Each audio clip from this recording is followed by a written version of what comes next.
जय हिंद प्यारे दोस्तों। अगर आप लोगों का भी पेपर आरआरबी एनटीपीसी यूजी का 13 तारीख को, 14 तारीख को या फिर 16 से लेके 20 जून के बीच में है तो आज का ये एक्सपेक्टेड पेपर नंबर 7 आपके लिए गेम चेंजर साबित हो सकता है मेरे भाई। ठीक है, आज हम रेलवे के रिपीटेड क्वेश्चंस देखने वाले हैं। अगर आपने दोस्तों 25 प्लस स्कोर भी कर लिया आज की क्लास से तो आपकी तैयारी बहुत सही दिशा में चल रही है मेरे भाई। ठीक है, तो शुरुआत करेंगे इस बेहतरीन से क्वेश्चन के साथ। पहला क्वेश्चन आपकी स्क्रीन पर है। गोपाल कृष्ण गोखले ने सर्वेंट ऑफ इंडियन सोसाइटी की स्थापना किस वर्ष में की थी? देखो दोस्तों, एक और चीज मैं बता रहा हूँ, ध्यान से सुनना, स्किप मत करना। देखो, जिसका भी पेपर 13 जून को है ना, अब ध्यान से सुनना, जिसका भी पेपर 13 जून से स्टार्ट है उसके लिए दोस्तों जो सिटी इंटीमेशन स्लिप है वो जारी हो चुकी है। आप मुझे कमेंट करके ये बताइए कि आपका एग्जाम किस सिटी में आया है और किस शिफ्ट में आया है।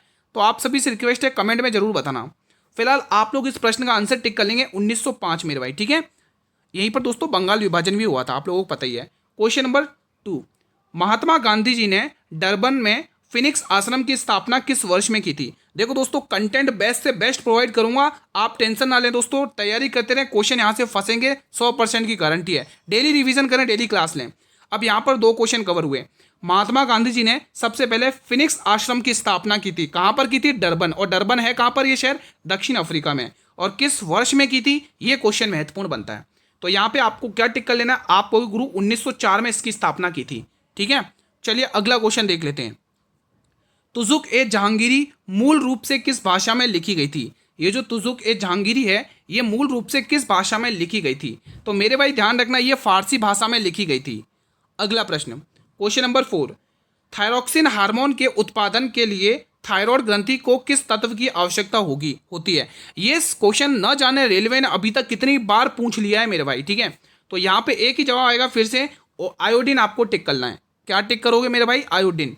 अगला क्वेश्चन आपके स्क्रीन पर। अब ध्यान से सुनना, इस क्वेश्चन में भी 2-3 क्वेश्चन कवर होंगे। अगर एक क्वेश्चन में 2-3 क्वेश्चन कवर हो रहे हैं तो इससे बेस्ट कंटेंट आपके लिए क्या ही हो सकता है। लोकटक झील कहाँ की है? मणिपुर में। लोकटक झील मणिपुर में है और ये यहाँ पर विश्व का एकमात्र तैरता हुआ राष्ट्र उद्यान है, उसका नाम आपसे पूछा है। तो आपसे ये पता चल चुका है कि लोकटक झील कहाँ की है मेरे भाई? मणिपुर की है। और यहाँ पर दुनिया का एकमात्र तैरता हुआ राष्ट्र उद्यान है जिसका नाम है किबुल लामजाओ राष्ट्र उद्यान मेरे भाई। ठीक है, तो पन्ना दोस्तों एमपी का, आप सभी को पता ही होगा। काजीरंगा राष्ट्र उद्यान नेशनल पार्क असम का, ये भी आपको पता ही होगा। ठीक है, बन्नेरघाटा कर्नाटक का है। ठीक है मेरे भाई, तो ये सारे अच्छे से याद कर लेना, इंपॉर्टेंट बनेंगे आपके एग्जाम में। अगला प्रश्न, यहां पर भी शानदार क्वेश्चन कवर होगा, ध्यान से सुनना। ठीक है मेरे भाई, एक भी क्वेश्चन मत स्किप करना, बहुत अच्छा कंटेंट तैयार किया मैंने आप लोगों के लिए। निम्न में से वो कौन सी नदी है जो अरब सागर में गिरती है, जिसका उद्गम अमरकंटक की पहाड़ियों से होता है और उस पर सरदार सरोवर बांध निर्मित है? तो यहां पर भी 3 क्वेश्चन। सबसे पहले कि उसका उद्गम अमरकंटक की पहाड़ियों से होता है, उस नदी का, और उस पर सरदार सरोवर बांध निर्मित है दोस्तों। और कहां पर है ये बांध? एमपी में। ठीक है, तो मैं बात कर रहा हूं दोस्तों किसकी? नर्मदा नदी दोस्तों। किसकी बात कर रहा हूं? नर्मदा नदी। यहीं पर दोस्तों कपिल धारा और धुआंधार जलप्रपात भी इसी नदी पर है दोस्तों। ठीक है, ये अरब सागर में गिरती है, भ्रंश घाटियों से होकर बहती है मेरे भाई। क्वेश्चन नंबर 7, जनगणना 2011 के अनुसार किस केंद्र शासित प्रदेश में जैन आबादी, दोस्तों क्या पूछी? जैन आबादी सबसे कम है। बेहतरीन क्वेश्चन है मेरे भाई। सही जवाब हो जाएगा दिल्ली। यहां पर ऑप्शन ए टिक कर लेना है। एक रिक्वेस्ट है, अगर आप चाहते हैं कि क्लास इसी प्रकार से डेली चले और आपको पीडीएफ भी मिले तो आप इस चैनल को मेरे भाई सब्सक्राइब जरूर कर लेना, जिसने अभी तक सब्सक्राइब नहीं किया है मेरे भाई। ठीक है, जो भी नए हैं सब्सक्राइब जरूर कर लें, ये चैनल आपके लिए बहुत मददगार रहेगा आपके एग्जाम, कॉम्पिटेटिव एग्जाम के लिए। अनुच्छेद 72 में राष्ट्रपति की क्षमादान शक्तियों का उल्लेख है, उसी तरह से किस अनुच्छेद में राज्यपाल की क्षमादान की शक्तियों का उल्लेख है? अब एक क्वेश्चन यहाँ पे और कवर हुआ कि आर्टिकल 72 में राष्ट्रपति की क्षमादान शक्तियां, ठीक है, शक्ति राष्ट्र संविधान में क्षमादान शक्तियां है ना, जो पार्डिंग पावर्स हैं दोस्तों। ठीक है, तो ये आर्टिकल मोस्ट इंपोर्टेंट है, स्टार लगा देता हूं। तो यहाँ पर जो राज्यपाल की क्षमादान शक्तियां हैं वो आर्टिकल 161 में है। लेकिन इनमें डिफरेंस क्या है? दोनों की शक्तियों में डिफरेंस ये है कि जो प्रेसिडेंट के पास ये पावर है कि वो फांसी की सजा को माफ कर सकते हैं, लेकिन दोस्तों ये पावर राज्यपाल में नहीं है मेरे भाई। ठीक है, तो इस चीज का अंतर है। निम्न में से कौन सा समाचार पत्र महात्मा गांधी जी से संबंधित नहीं है? बहुत ही इंपॉर्टेंट है, आपको एग्जाम में पूछेगा। हरिजन सेवक पत्र किसका है दोस्तों? महात्मा गांधी जी का। कब प्रकाशित हुआ? 1932 में ये प्रकाशित हुआ। यंग इंडिया समाचार पत्र किसका है? महात्मा गांधी जी का है। और ये किस वर्ष में प्रकाशित हुआ? 1919 में। अब इंडियन ओपिनियन अखबार है वो दोस्तों महात्मा गांधी जी का है 1903 में प्रकाशित हुआ। लेकिन ये जो है ना, ये हमारे प्रश्न का सही जवाब है। ठीक है, संवाद कौमुदी, ये दोस्तों राजा राम मोहन राय का अखबार है, तो प्रकाशित किया था उन्होंने। ठीक है, ये एक बंगाली साप्ताहिक समाचार पत्र था दोस्तों। ठीक है, राजा राम मोहन राय, ये नाम याद रखना। ठीक है मेरे भाई, पूरा याद कर लेना, एग्जाम के पॉइंट ऑफ व्यू से बहुत इंपॉर्टेंट है। चारों क्वेश्चन में से एक आध क्वेश्चन पूछा जा सकता है आप लोगों का। ठीक है, तो 3 दोस्तों महात्मा गांधी से संबंधित है और एक राजा राम मोहन राय से संबंधित है। ठीक है, क्वेश्चन नंबर 10 बताइए। अब यहाँ पर भी 2-3 क्वेश्चन कवर होंगे, ध्यान से सुनना आप लोगों को। ठीक है, शीतकालीन ओलंपिक खेलों की शुरुआत 1924 में हुई थी। एक पॉइंट पहले ये कवर कर लो, एग्जामिनर पूछ सकता है कि शीतकालीन खेलों की शुरुआत किस वर्ष में हुई थी, तो गुरुजी ये 1924 में हुई थी। और जो पहले शीतकालीन खेल ओलंपिक खेल आयोजित हुए थे वो फ्रांस में आयोजित हुए थे। कहाँ पर? फ्रांस में खेले गए थे। अब क्वेश्चन ये पूछ रहा है लेकिन डाल दिया, लेकिन भारत किस वर्ष में शामिल हुआ ओलंपिक खेलों में, तो मोस्ट इंपोर्टेंट क्वेश्चन ये बनता है, ध्यान रखना। तो यहाँ पे सही जवाब हो जाएगा भारत 1924 में शामिल हुआ। अरे रुको 1924 में तो यहाँ पर शुरुआत हुई थी। एक मिनट यहाँ पर दोस्तों थोड़ा सा करेक्शन कर लो, हालांकि उसमें ऑप्शन में नहीं दे रखा है, इसी ऑप्शन को थोड़ा सही कर लेते हैं। ठीक है मेरे भाई, बाकी क्वेश्चन बिल्कुल सही है, थोड़ा ऑप्शन चेंज कर लो, 1964 आप टिक कर लो इसकी जगह। ठीक है, तो भारत इसमें 1964 में मतलब शामिल हुआ था मेरे भाई। ठीक है, तो ये क्वेश्चन बहुत ही इंपॉर्टेंट है। एक क्वेश्चन और देख लेते हैं, बेहतरीन सा एक और। टी बाला सरस्वती को पद्म भूषण मिला है 1957 में, पद्म विभूषण मिला है 1977 में, और संगीत नाटक अकादमी पुरस्कार मिला है 1955 में। इनका संबंध किस शास्त्रीय नृत्य से है? तो मेरे भाई ध्यान रखना, इनका संबंध भरतनाट्यम से है। ये यूपी का क्लासिकल डांस है मेरे भाई, ओडिशा का है। ठीक है, ये ईजी है, इसको कोई लिखने की जरूरत नहीं, इसके नाम से ही पता चल रहा है। ठीक है मेरे भाई, यहाँ पर लिख लो। कुचिपुड़ी कहाँ का है? आंध्र प्रदेश का है। तो ये सारे फैक्ट याद कर लेना, एग्जाम में सीधा पूछेगा कि कुचिपुड़ी किस राज्य का प्रसिद्ध है, भरतनाट्यम किस राज्य का प्रसिद्ध है मेरे भाई। ठीक है, तो तमिलनाडु का, ध्यान रखना। अगला प्रश्न देखेंगे मेरे भाई, क्वेश्चन नंबर 12 बताइएगा, शानदार क्वेश्चन एक बार फिर से। कंबाला महोत्सव किस राज्य का प्रसिद्ध है जिसमें किसान कीचड़ से भरे धान के खेतों में भैंसों की दौड़ लगवाते हैं मेरे भाई? बेहतरीन क्वेश्चन है। तो कंबाला मेरे भाई ध्यान रखना, ये कर्नाटका का फेमस है। Option number C will be the right answer. अगला प्रश्न, पारिस्थितिकी तंत्र का कौन सा जैविक घटक सबसे अधिक संख्या में मौजूद है? शानदार क्वेश्चन है। तो वो सबसे अधिक संख्या में मौजूद है, वो है उत्पादक। Option number A will be the right answer. अगला क्वेश्चन, क्वेश्चन नंबर 14 बताएंगे आप लोग। मस्तिष्क से उत्पन्न होने वाली कपाल तंत्रिकाएं और मेरु रज्जु से उत्पन्न होने वाली मेरु तंत्रिका मिलकर क्या बनाती हैं? शानदार प्रश्न है मेरे भाई, शानदार प्रश्न है। तो सही जवाब हो जाएगा ये परिधीय तंत्रिका तंत्र बनाती हैं। Option number D will be the right answer. अगला प्रश्न, क्वेश्चन नंबर 15, प्रथम पैरा ओलंपिक खेलों का आयोजन 1960 में हुआ था और कहाँ पर हुआ था? इटली के रोम शहर में मेरे भाई। ठीक है, लेकिन भारत इसमें किस वर्ष में शामिल हुआ? यहाँ पर भी शानदार क्वेश्चन है भाई। तो चलिए बताइए इसका जवाब। इसका सही जवाब हो जाएगा भारत इसमें 1968 में शामिल हुआ था और 1964 में पैरालंपिक शीतकालीन खेलों में शामिल हुआ था भारत। ठीक है, ध्यान रखना। हरित क्रांति जिसके भारत में जनक कौन है मेरे भाई? डॉक्टर स्वामी MS नाथन, आपको टिक करना है। इसकी शुरुआत किस पंचवर्षीय योजना के तहत हुई थी? तो यहाँ पर सही जवाब हो जाएगा तीसरी पंचवर्षीय योजना। ये कब से कब तक चली थी? 1961 से लेकर 66 तक चली थी, माफी चाहूंगा। ठीक है, तो ये चीज़ आपको ध्यान रखना। पहली आपको पता ही है 1951 से लेकर 56 के बीच में चली थी, और दूसरी भी आपको पता ही है 1956 से लेकर 1961 तक चली थी। ठीक है मेरे भाई। अब पांचवी आप लोग ध्यान रखना दोस्तों, 1974 से लेके मेरे भाई यहीं पर लिख लो। ये दोस्तों एक साल पहले ही खत्म हो गई थी मेरे भाई, ये एक साल पहले ही खत्म हो गई थी। ये चीज़ आप ध्यान में रखोगे मेरे भाई। ठीक है, इसी ठीक है, हाँ फिलहाल ये ध्यान रखो। अगला क्वेश्चन भी देख लेते हैं। देखो, अगर विश्व में पूछेगा तो नॉर्मन बोरलॉग है हरित क्रांति के जनक। ठीक है, लेकिन भारत में डॉक्टर स्वामी MS नाथन है। क्वेश्चन 17, यहाँ पर भी 2 क्वेश्चन और एक्स्ट्रा कवर होंगे। जनगणना 2011 के अनुसार देश की कुल साक्षरता दर 74.04% है। रट लो, एग्जाम में पूछेगा। जिसमें पुरुष की साक्षरता दर कितनी मेरे भाई? 82.14%। आपसे महिला साक्षरता दर पूछा है, तो महिला साक्षरता दर हो जाएगी 65.46%। डी वाला ऑप्शन कवर कर लो। पहली कुल पूछेगा तो 74.04%, पुरुष 82.14%, महिला 65.46%। तीनों डाटा अभी के अभी याद कर लो। अगला प्रश्न, ये क्वेश्चन बताइए।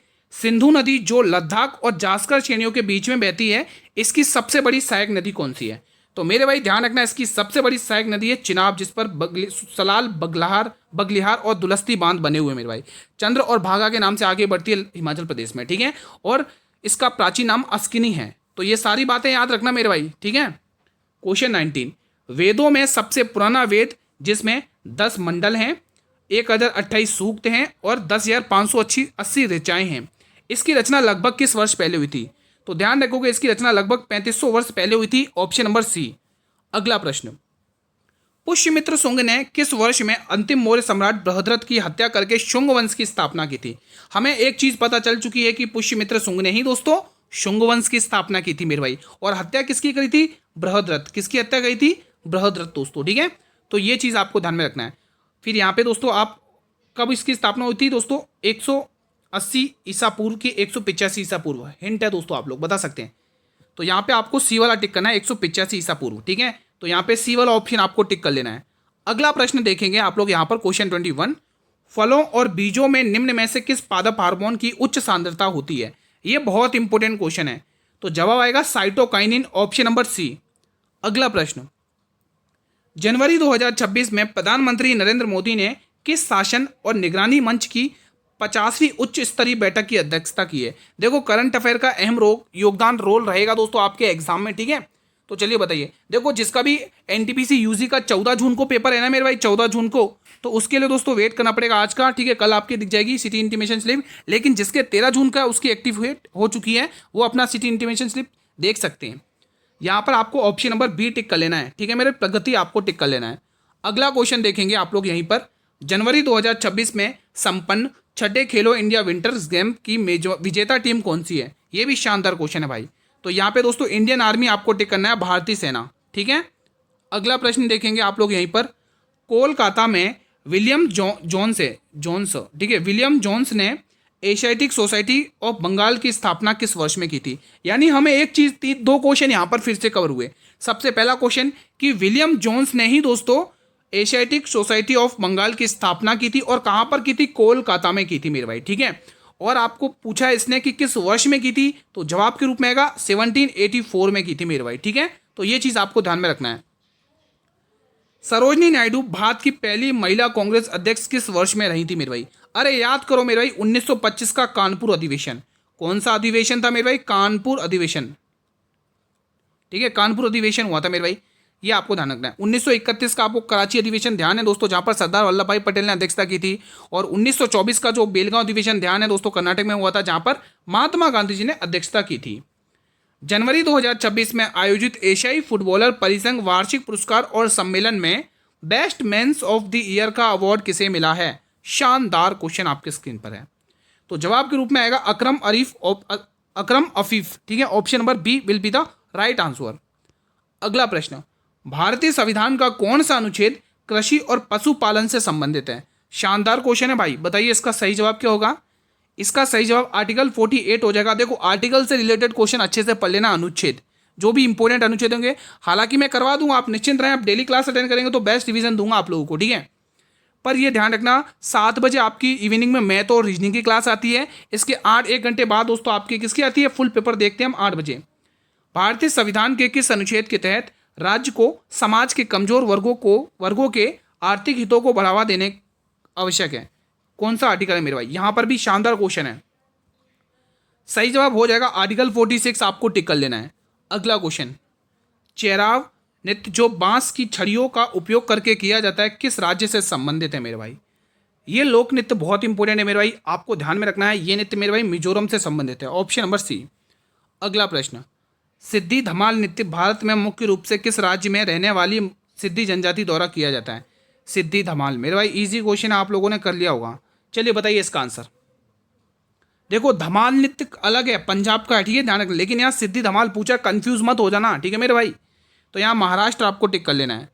अगला प्रश्न, मैथिली, संथाली, बोडो और डोंगरी भाषाएं ये 92वां संविधान संशोधन 92वां संविधान संशोधन 2003 के तहत किस अनुसूची में शामिल किया गया? बहुत ही महत्वपूर्ण प्रश्न है। यहाँ से आपको ये चीज़ पता चल चुकी है कि मैथिली, संताली, बोडो और ये जो डोंगरी भाषाएं हैं ये हमने 92वें संविधान संशोधन अधिनियम 2003 के तहत शामिल किया। और हमने किस अनुसूची में शामिल किया इनको? तो 8वीं अनुसूची संविधान की, ठीक है मेरे भाई, ये चीज़ आप ध्यान रखोगे। 10वीं अनुसूची दल बदल कानून से संबंधित है, दल बदल कानून से संबंधित है मेरे भाई, ठीक है, तो ध्यान रखना। अगला प्रश्न, 11वीं पंचवर्षीय योजना जो कि 2007 से लेकर 2012 तक चली थी, इसकी लक्षित दर क्या थी? शानदार क्वेश्चन है। तो ध्यान रखोगे 9%, option number C will be the right answer. अगला क्वेश्चन देखेंगे, तत्वबोधिनी सभा की स्थापना 1839 में देवेंद्र नाथ टैगोर ने कहां पर की थी? ये चीज क्लियर हो चुकी है। ये जो तत्वबोधिनी सभा है मेरे भाई, इसकी स्थापना 1839 में हुई थी, लेकिन करी किसने थी इसकी स्थापना? देवेंद्र नाथ टैगोर, जिनको मैं हाईलाइट कर रहा हूं, रट लेना, एग्जाम में पूछेंगे प्रश्न ऐसे। इसकी स्थापना कलकत्ता में हुई थी, ऑप्शन नंबर डी। ठीक है, तो मैं पूरी उम्मीद करूंगा कि चीजें सारी क्लियर हैं। अगर चीजें सारी क्लियर है मेरे भाई, तो ये वाला बटन दबाकर आप मुझे रेस्पॉन्स कर देंगे तो मुझे और अच्छा लगेगा मेरे भाई। ठीक है, अगर आप ये बटन दबाकर, लाइक वाला बटन दबाकर मुझे रेस्पॉन्स कर दें कि सारी चीजें क्लियर हैं सर, तो हम और भी हमें खुशी होगी। क्वेश्चन नंबर 35 आपके स्क्रीन पर है। मुगल बादशाह अकबर को आगरा के सिकंदरा में दफनाया गया। मतलब हमें यह पता चल चुका है कि एग्जाम में पूछा जाता है ना, तो अकबर का मकबरा भी पूछ लिया जाता है सिकंदरा आगरा में। ठीक है, लेकिन इसकी मृत्यु किस वर्ष में हुई? तो ऐसे क्वेश्चन भी पूछेगा, तो ध्यान रखना 1605 में इसकी मृत्यु हुई थी मेरे भाई। ठीक है, यहां से क्वेश्चन पूछा जाता है। फिर उसके बाद जहांगीर आ जाता है, जहांगीर के बाद शाहजहां, शाहजहां के बाद औरंगजेब।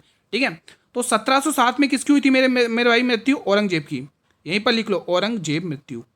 ठीक है, औरंगजेब, औरंग यहाँ पे ग लिखा ही नहीं मैंने, औरंगजेब मृत्यु। ठीक है मेरे भाई, तो ये चीज़ ध्यान रखना। ये सारी डेट्स किसी न किसी चीज़ को इंडिकेट करिए। इसमें दोस्तों आगरा शहर बसाया सिकंदर लोदी ने, आगरा शहर।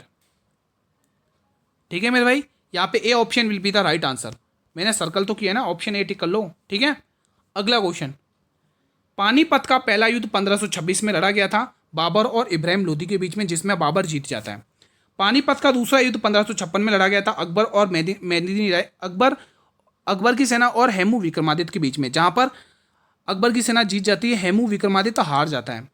लेकिन तीसरा युद्ध किस वर्ष में हुआ था? जो पहले तो लिखो, तीसरा युद्ध 1761 में हुआ था मेरे भाई। ठीक है, 22 जनवरी 1761 के समथिंग। ठीक है, लेकिन किस किस के बीच में हुआ था? मराठा और मेदिनी राय। ठीक है, जिसमें मराठा हार जाते हैं। ठीक है, ध्यान रखना। अगला क्वेश्चन 37, दीवाने आम दीवाने खास का निर्माण किस मुगल बादशाह ने करवाया था मेरे भाई? बहुत इंपॉर्टेंट है भाई, बहुत इंपॉर्टेंट है। चलो हिंट दे दूं, और उस मुगल बादशाह के पिताजी कौन है? जहांगीर हैं। अब तो दे दो भाई रिप्लाई, अब तो आंसर दे दो कमेंट बॉक्स में। जी हाँ, मैं बात कर रहा हूं ताजमहल को बनवाने वाले शाहजहां की।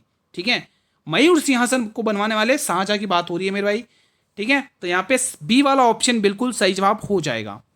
अगला क्वेश्चन, किस जीव के भोजन रिक्तिका में जटिल पदार्थ सरल पदार्थों में टूट जाते हैं, जो फिर कोशिका द्रव में फैल जाते हैं? बेहतरीन क्वेश्चन ये भी है। चलिए बताइए इसका सही जवाब क्या हो जाएगा। तो यहां पर मेरे भाई आपको टिक कर लेना, अमीबा। क्या टिक करोगे? अमीबा। अगला प्रश्न, मलेरिया परजीवी किस प्रकार का अलैंगिक प्रजनन दर्शाता है? मलेरिया परजीवी किस प्रकार का अलैंगिक प्रजनन दर्शाता है? तो यहां पे बहुखंडन आपको टिक कर लेना है। शानदार क्वेश्चन बनता है यहां से। अगला प्रश्न, अमेरिकी राष्ट्रपति डोनाल्ड ट्रंप, आपको पता चल चुका है कि अमेरिका के राष्ट्रपति कौन है? Donald Trump. ठीक है, द्वारा की गई घोषणा के अनुसार मध्य एशिया का कौन सा देश अब्राहम समझौते में शामिल होगा? बहुत इंपॉर्टेंट क्वेश्चन है, एग्जाम में पूछा जा सकता है। 3 स्टार लगा लो, एग्जाम में पूछा जा सकता है। उस देश का नाम है मेरे भाई कजाकिस्तान। क्या टिक करोगे? कजाकिस्तान, ऑप्शन नंबर ए। क्वेश्चन 41 आपके स्क्रीन पर है। इंदिरा गांधी शांति पुरस्कार 2025 से किसे सम्मानित किया गया? बेहतरीन ये भी क्वेश्चन है। तो यहां पर आप ध्यान रखोगे Graça Machel, option number A will be the right answer. अगला प्रश्न, सिंधु नदी जिसका उद्गम तिब्बत के मानसरोवर झील से माना जाता है, भारत में कहां से प्रवेश करती है मेरे भाई? सिंधु नदी बहुत इंपॉर्टेंट क्वेश्चन है। सिंधु की सबसे बड़ी सहायक नदी मैंने बताया था चिनाब नदी मेरे भाई। अब यहीं पर एक क्वेश्चन बताना चाहूंगा, स्किप मत करना, बहुत इंपॉर्टेंट है। ठीक है, सिंधु जल समझौता, ये क्वेश्चन बहुत इंपॉर्टेंट है, ध्यान से सुनना है, एग्जाम में पूछा जाता है। सिंधु जल समझौता, मैं यहाँ पे लिख देता हूँ समझौता। ये सिंधु जल समझौता अच्छे से याद कर लेना। अब ये सिंधु जल समझौते में आपको क्या ध्यान रखना है, ये किस किस के मध्य हुआ था? तो यहाँ पे देखना भारत और पाकिस्तान के मध्य, भारत और पाकिस्तान के मध्य ये समझौता हुआ था। ठीक है, और ये कब हुआ था? डेट पूछी जाती है, तो ये 1960 में हुआ था, सन पूछा जाता है 1960, ध्यान रखना। फिलहाल दोस्तों ये हमारे भारत में लद्दाख से प्रवेश करती है। कहाँ से? लद्दाख से प्रवेश करती है। ठीक है, सिंधु के दाहिने तट पर लद्दाख का लेह शहर स्थित है, ध्यान रख सकते हैं आप लोग। अगला क्वेश्चन आपके स्क्रीन पर, क्वेश्चन 43, ब्रह्मपुत्र नदी असम में विश्व के सबसे बड़े नदी द्वीप जिसका नाम है माजुली द्वीप, बहुत इंपॉर्टेंट है, का निर्माण करती है। इसको बांग्लादेश में क्या कहा जाता है? अब स्किप मत करना, ध्यान से सुनना, मजा आ जाएगा, बहुत इंपॉर्टेंट है। एक चीज पता चल चुकी है कि दुनिया का सबसे बड़ा नदी द्वीप कौन सा है? माजुली द्वीप है, और वो कहाँ पर है? असम में है। और उसका निर्माण कौन सी नदी करती है? ब्रह्मपुत्र नदी। 3 क्वेश्चन यहाँ कवर हुए, और चौथा क्वेश्चन यहाँ होगा कि उसको बांग्लादेश में क्या कहा जाता है। तो पहले देखो, इस ब्रह्मपुत्र नदी को दिहांग नदी कहा जाता है अरुणाचल प्रदेश में। स्किप मत करना, बहुत इंपॉर्टेंट जानकारी आप मिस कर दोगे। अरुणाचल प्रदेश, अरुणाचल प्रदेश में इसको क्या कहा जाता है मेरे भाई? दिहांग नदी कहा जाता है। ब्रह्मपुत्र नदी दोस्तों इसको असम राज्य में कहा जाता है। असम में, भारत का एक ऐसा राज्य असम है जिसमें ब्रह्मपुत्र नदी को ब्रह्मपुत्र का दर्जा दिया गया, ठीक है। और इसको बांग्लादेश में जमुना कहा जाता है। दोस्तों ये कहा जाता है गंगा नदी को बांग्लादेश में। जब दोस्तों गंगा और ब्रह्मपुत्र सुंदरबन का, दुनिया का सबसे बड़ा डेल्टा बनाती है, सुंदरबन का डेल्टा, ठीक है मेरे भाई, ये भी आपको पता होना चाहिए, ठीक है। और इनकी जो संयुक्त धारा है दोस्तों, वो बांग्लादेश में मेघना के नाम से बढ़ती है आगे, ठीक है। तो ये सारे फैक्ट याद कर लेना।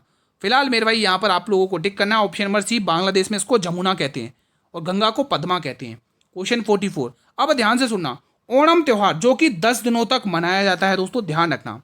विशु त्योहार जो कि अप्रैल महीने में मनाया जाता है, और त्रिशूर पूरम त्योहार ये किस राज्य के प्रसिद्ध उत्सव है? ये बता दो तो मजा आ जाएगा।